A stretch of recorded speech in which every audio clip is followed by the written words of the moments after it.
Anne Leloup, édition Esperluette. Les éditions Esperluette sont nées de l'envie de se faire se rencontrer des plasticiens et des écrivains.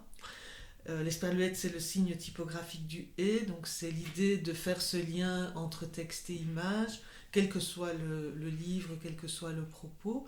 Donc j'ai rencontré Kiki il y a longtemps. J'étais son élève à l'Académie de Boisfort. Elle était toute jeune professeure, moi j'étais toute jeune élève. Et donc notre différence d'âge n'étant pas très grande, on a très vite sympathisé. Et donc en étant à l'atelier de Kiki en tant qu'élève, bah, évidemment on discute, on parle de nos projets, de nos envies communes et assez naturellement dans les premiers livres publiés de la maison d'édition, il y a eu cette rencontre entre Edith de Volder et Kiki pour le Kangourou de Cook.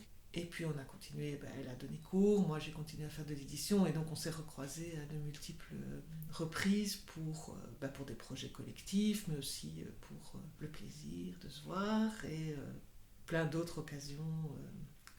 Je pourrais peut-être parler d'un ouvrage en particulier, c'est le centième de la maison d'édition, et donc c'est celui que Kiki a réalisé avec Serge Meurant, qui s'appelle Une saison en éclats.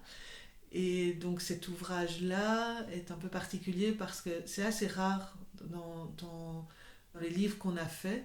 Là, c'est l'image qui arrivait en premier. Et donc Serge Meurant a travaillé à partir des images de Kiki.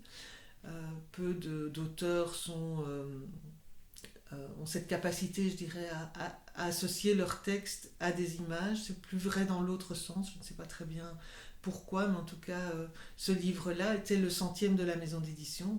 Et il a aussi la particularité de ne pas avoir de titre sur la couverture, et donc c'est un livre qui est une image comme couverture, et puis le titre arrive à l'intérieur du livre.